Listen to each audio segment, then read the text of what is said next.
जिनके घर में ज्यादा रोग हो, बीमारी हो, ज्यादा तकलीफें आ रही हो, कष्ट बढ़ रहा हो, बीमारियां बढ़ रही हो, या भय लग रहा हो, डर लग रहा हो, हृदय चित्त में कहीं ना कहीं आपको भय का भान हो रहा हो, तो एक लोटा पानी, एक कलश में जल भर कर रख लीजिए और रात भर उसको रखे रहने दो। नवरात्र चल रहा है, उस कलश को रात भर रखकर सुबह सुबह उस कलश में एक बेलपत्र डालकर उस जल को नीम के पेड़ के नीचे उस कलश में एक बेलपत्र डालकर रात भर रखकर उस जल को पूरे घर में घुमाकर उस नीम के पेड़ के नीचे समर्पित कर दीजिए। महाराज, घर में भय लगना बंद हो जाएगा, कोई बड़ी बीमारी आपको घेरेगी नहीं और उस बीमारी से, उस रोग से आप मुक्त रहेंगे, उस बीमारी से, उस रोग से आप मुक्त पाएंगे। नीम के पेड़ के नीचे सारी विद्याएं, आद्य शक्तियां, सारी देवी उस नीम के पेड़ के नीचे विराजमान रहती हैं।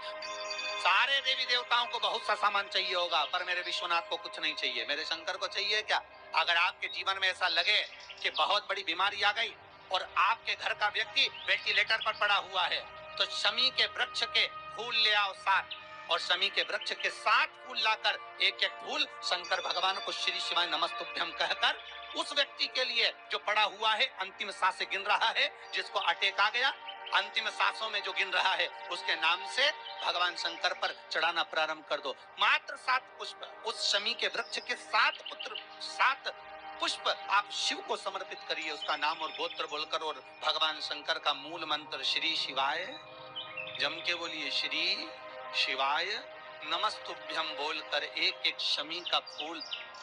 शंकर पर चढ़ाना प्रारंभ कर दो। फिर आगे वो विश्वनाथ की मर्जी है, वो प्राण कैसे लेकर वापिस आता है, उस काल से छुड़ाकर महाकाल कैसे लाता है, ये वो जाने। आपका फर्ज केवल आप अदा करिए।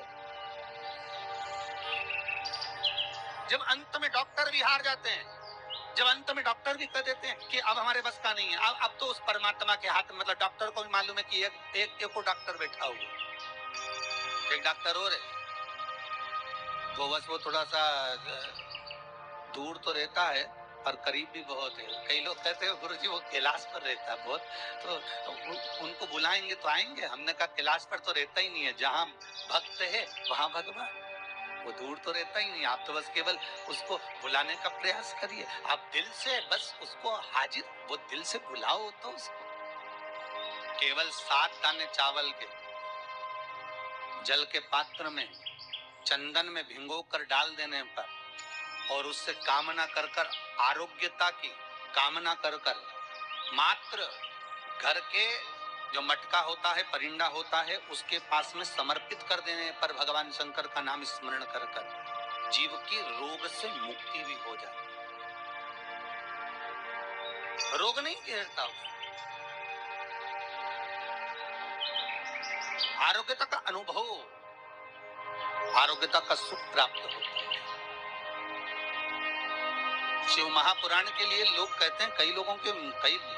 विप्रजन, कई ब्राह्मण जन भी पूछते हैं, गुरुदेव ये बताओ कि इतने सारे उपाय आप बताते हो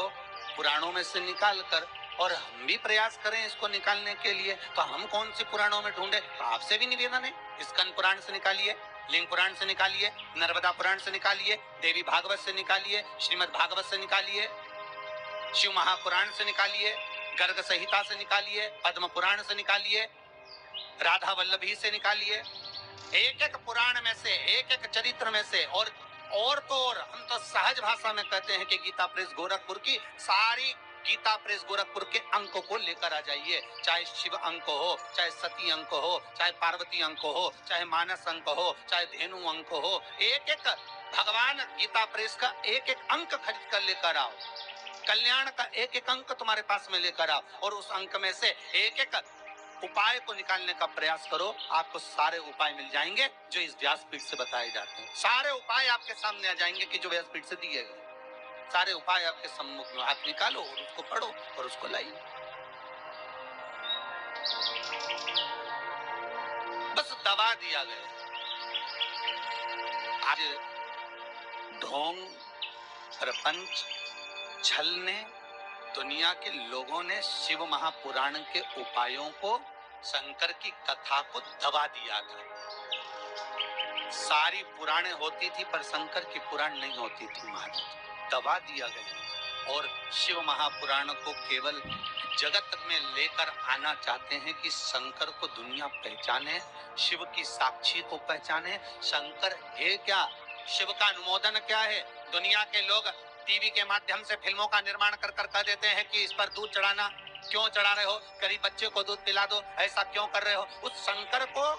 जगत तक पहुंचाना है कि शंकर पर दूध क्यों चढ़ाया जाता है, शंकर पर दही क्यों चढ़ाया जाता है, शंकर पर जल क्यों चढ़ाया जाता है, शंकर पर बेलपत्री का महत्व क्या है, शंकर पर शमी पत्र का महत्व क्या है, क्यों शंकर भगवान को शमी के वृक्ष का मात्र 7 फूल चढ़ा देने पर व्यक्ति की मनोकामना पूर्ण हो जाती है, क्यों कहा जाता है। उसको निकालो, उसको समझो, उसको पढ़ो, उसको अपने जीवन में उतारो। किसी ने पूछा था कि गुरुदेव, अगर भाग्य में दुख लिखा ही है तो फिर शिव महापुराण में जाने से फायदा क्या है, फिर भजन करने से क्या लाभ, फिर कथा सुनने से मतलब क्या है। अगर दुख लिखा ही है, दुख भोगना ही है, और दुख लिखा है और दुख भोगना ही है, तो फिर कथा तत्व से मतलब क्या, फिर दान क्यों, फिर भजन क्यों, फिर स्मरण क्यों, फिर कीर्तन क्यों, किस लिए, फिर उसका कोई महत्व ही नहीं। फिर मंदिर क्यों, फिर तीर्थ क्यों, फिर नाम जाप क्यों, किस लिए। पर शिव महापुराण की कथा कहती है कि दुख लिखने वाले ने तो लिख दिया, ठीक है, लिखने वाले ने तो जो लिखा वो लिख दिया, पर एक बात याद रखिए कि लिखने वाले ने लिख तो दिया, उसकी मर्जी थी, उसने कितना दुख कितना सुख लिखा ये उसके ऊपर है। पर एक बात याद रखो कि उस दुख सुख को हमें भोगना है, पर भोगने से पहले सुख जब हम भोगते हैं तो हमको बड़ा आनंद आता है, बड़ा एंजॉयफुल अपनी जिंदगी को जीते हैं। पर थोड़ा सा दुख अगर हमारी जिंदगी में सम्मुख में आ जाता है तो हम रोना चालू कर देते हैं, हम बिलखना चालू कर देते हैं, हम ये भूल जाते हैं कि परमात्मा ने अगर सुख में हमारा साथ दिया तो दुख में भी तो देगा।